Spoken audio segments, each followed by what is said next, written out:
అందరికి నమస్తే. నేను మీ Shivamani. Double A Anjaneyulu channel నుంచి మాట్లాడుతున్నా.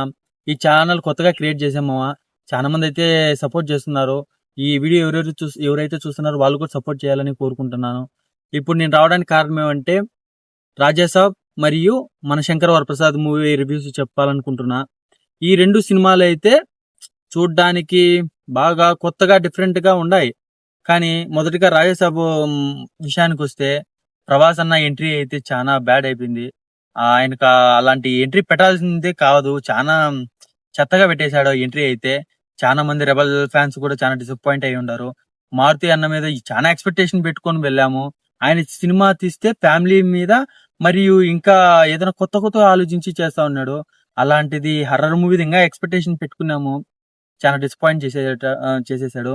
నెక్స్ట్, ఈ డిలైటెడ్ సీన్స్ ఏదో ముందే యాడ్ చేసింటే కనీసం మా తృప్తి కోసం అన్నా మేము అంత డబ్బులు పెట్టి ఫ్యాన్ షోకి వెళ్ళి అంత డిసప్పాయింట్ కాకుండా ఉండిండు. మీరు మారుతి అన్న అయితే చాలా డిసప్పాయింట్ చేసేసాడు. మళ్ళీ సోమవారం అయితే వదులుతా అని చెప్పాడు మారుతి అన్న. అలాగే వదిలినందుకు ఆ ఒక్క సీన్కే చాలా మంది వెళ్ళారు. ఆ ఒక్క సీన్ వల్ల ఇప్పుడు రాజాసాబ్ అనేది ఫ్లాప్ టాక్ అన్నట్టు చాలా మంది అంటున్నారు. చాలా మంది రెబల్ ఫ్యాన్సే అలా అంటున్నారు. ఏంది మా ఇట్లాంటి సినిమా మారుతి అన్న మీద నమ్మకం పెట్టుకొచ్చింది. మరి చాలా మంది అయితే మారుతి మీద కూడా కాదు, ప్రభాస్ అన్న మీద, ఆయన కంటెంట్ మీద నమ్ముకొని వచ్చారు. అలాంటి సినిమాని డిసప్పాయింట్ చేసేసారు. మరి ఇంకా అది కాకుండా ఇలాంటి సినిమాలు కాకుండా ప్రభాస్ గారిని మరికొత్తగా స్క్రిప్ట్లు మంచి తీసుకోమని అనుకుంటున్నాను. నెక్స్ట్, మనశంకర్ వరప్రసాద్ చిరంజీవి గారు ఎక్స్ప్రెషన్స్ కానీ, ఆయన యాటిట్యూడ్ కానీ, ఆ సినిమాలో ఉన్న కొత్త అప్డేట్స్ కానీ పిచ్చి లేసిపోయామా.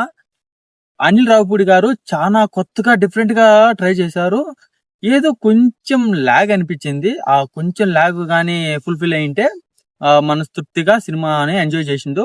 ఆల్రెడీ ఒక 95% సినిమా చాలా ఎంజాయ్ చేసాం అందరము. కొంచెం 5% అనేది ల్యాగ్ అనిపించింది, అదొక్కటే. నెక్స్ట్, మనశంకర్ వరప్రసాద్ లో కొన్ని క్యారెక్టర్ అయితే హైలైట్ క్యారెక్టర్ ఇచ్చారు మామ. నువ్వు స్టార్టింగ్ నుంచి ఎండింగ్ వరకు చాలా సింపుల్ గా, అంటే సింపుల్ గా కాదు, చాలా భయంకరంగా నవ్వుతావు. నెక్స్ట్, ఆ చిరంజీవి గారిని మళ్ళీ చూసినట్టు అనిపించింది. పాత సినిమాల నుంచి మళ్ళా న్యూ ట్రెండ్ కి వెనకబడిపోయారు చాలా మంది అన్నారు.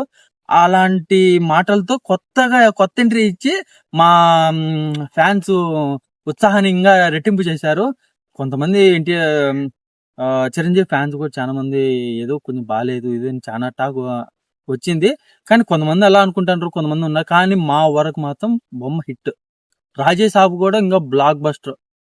ఏమంటే కొంచెం అప్డేట్ గా రావాలని, ఏ డిలేటెడ్ సీన్స్ చాలా ఒక్కరు చేసిన పనికి ఇప్పుడు అదే ట్రెండింగ్ గా పోయినట్టుంది మామ.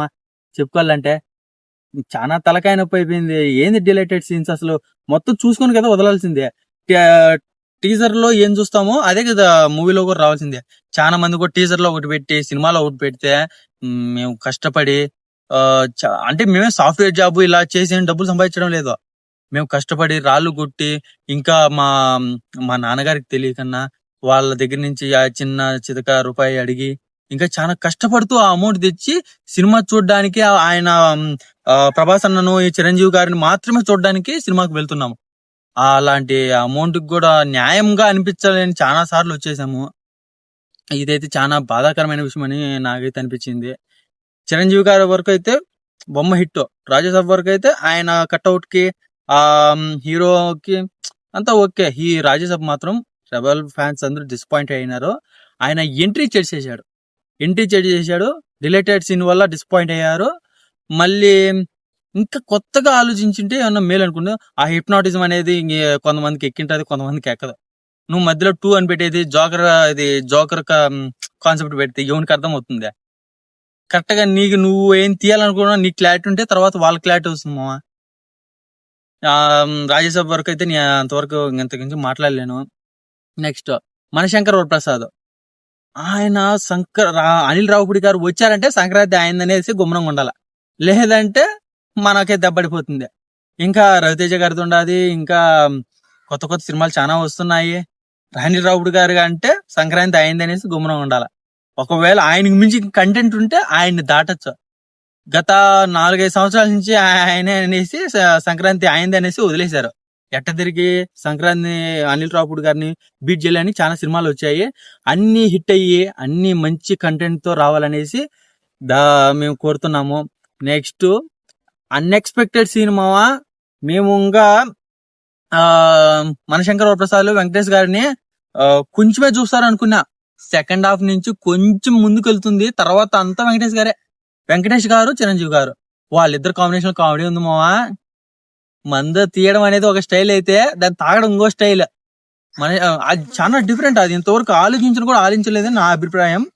ఇంకా చెప్పుకోవాలంటే ఆయన నుంచి వచ్చే ఎక్స్ప్రెషన్స్ ఇలా మధ్యలో అనిల్ రావుపూడి గారు డాన్స్ లో కూడా వచ్చారు. ఆయన చిరంజీవి గారు ఒకసారి స్టెప్లు ఇమిటేషన్ చేస్తాడు, వెంకటేష్ గారిని ఇమిటేషన్ చేస్తారు. అనిల్ రావుపూడి గారి తాటు సేమ్ ఇలా వచ్చినట్టే ప్రభాస్ గారి మూవీ కూడా అలా వచ్చింటే చాలా ఆనందంగా ఉండి అనిపించిండు. చాలా డిసప్పాయింట్ మావా, అమౌంట్ మాత్రం పోయినందుకు చాలా బాధ అవుతుంది. నెక్స్ట్ ఈ సంక్రాంతికి అన్ని సినిమాలు హిట్ కావాలని మనస్ఫూర్తిగా కోరుతున్నాను. తర్వాత అందరికి సంక్రాంతి శుభాకాంక్షలు. తర్వాత ఏంటంటే ఇంకా మన ఛానల్ ఎవరైతే సబ్స్క్రైబ్ చేయలేదో దయచేసి సబ్స్క్రైబ్ చేసి సపోర్ట్ చేయండి మావా. ఇంకా మరికొన్ని అప్డేట్లు అయితే ఇస్తున్నాను. తప్పకుండా ప్రతి సినిమాకు రివ్యూ ఇస్తాను. తర్వాత ప్రతి అప్డేట్ నీ ముందర పెడతాను. నైట్ జరిగిందా, నైట్ 12 గంటలకైనా సరే నిద్ర లేచి మరి నీకోసం రివ్యూ చెప్తాను. అలాగే ఎటువంటి సమాచారమైనా నీకు అందిస్తాను. కానీ నువ్వు చేయాల్సింది సబ్స్క్రైబ్ చేసి బెల్ బటన్ కొట్టి లైక్ చేయడం మాత్రమే. వీలైతే నీకు ఇంకేమన్నా కావాలంటే నువ్వు కామెంట్ చేయి, తీయకపోతే నువ్వు మళ్ళీ మాట్లాడదాం, ఇదే రివ్యూలో మాట్లాడదాం. ఓకే మావా, బాయ్.